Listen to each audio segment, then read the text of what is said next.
Madame, Monsieur, bonjour. C'est l'un des pionniers de la presse en ligne en Côte d'Ivoire.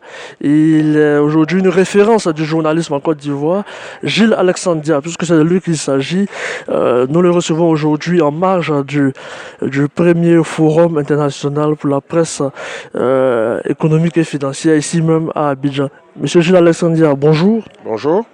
Alors, assurément, tout le monde vous connaît comme étant le cofondateur de Abidjan.net. Aujourd'hui, est-ce que vous pouvez, avec du recul, nous faire un peu brièvement la genèse de cette plateforme en ligne-là? C'est une plateforme qui a commencé déjà depuis très longtemps. Ça fait plus de 22, on retire même vers 23 ans que nous sommes en ligne. Donc c'est vraiment une plateforme d'information qui diffuse l'information sur la Côte d'Ivoire précisément, sur l'Afrique en général et puis aussi sur l'Afrique de l'Ouest parce qu'on a déployé en fait des sites dans la sous-région, donc dans tout l'UEMOA. Et on a un peu débordé sur la CEMAC.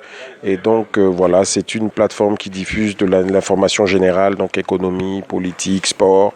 Et donc on le fait tous les jours, 24 heures sur 24. On a des équipes en fait qui sont en charge de couvrir cette actualité en fait un peu partout. Abidjan.net, c'est pratiquement 20 ans d'existence? Oui, 23 ans. 23 ans. Oui. Mais je veux dire, cette longévité-là, quel est le secret? Quel est le secret de cette longévité, de cette présence aujourd'hui sur l'échiquier de la presse ivoirienne? Mais la longévité est liée simplement à notre capacité en fait à rester impartial. Nous n'avons jamais pris de parti, nous avons juste diffusé de l'information comme les agences de presse le font. Et donc, c'est aussi simple que ça, parce que dès que vous êtes partisan, bon, il suffit qu'un régime passe qui vous emporte avec. Alors que quand vous restez neutre, vous pouvez rester plus longtemps.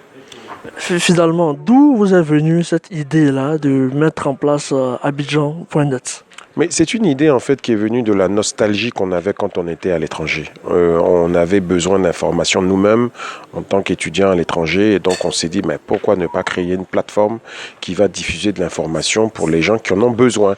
Et donc voilà pourquoi on a décidé de le faire, déjà pour satisfaire nos propres besoins et ensuite pour que les autres en bénéficient aussi. Aujourd'hui, les échéances futures pour Abidjan.net, ça sera quoi? Alors, les échéances futures, on a débordé de la presse. Aujourd'hui, on est rentré en fait dans les moyens de paiement avec Visa. Nous attaquons l'inclusion financière. Nous voulons en fait inclure les gens qui ne sont pas bancarisés à travers une carte prépayée. Donc, on l'a appelée la carte prépayée Abidjan.net. Nous avons aussi sorti notre application mobile qui est interbancaire, donc qui supporte toutes les cartes Visa et qui s'appelle APIM.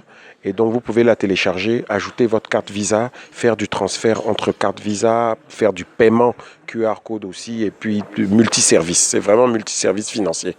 Alexandria, votre dernier mot? Mais mon dernier mot est un mot simple. J'encourage les jeunes, comme vous le savez, à innover, à entreprendre, parce que pour moi, c'est une voie qui est simple dans le sens qu'il n'y a pas de contraintes vis-à-vis des autres. Vous êtes autonome, vous avancez à votre rythme. Il faut juste d'une vision, de la rigueur et du travail. Merci. Merci. Merci.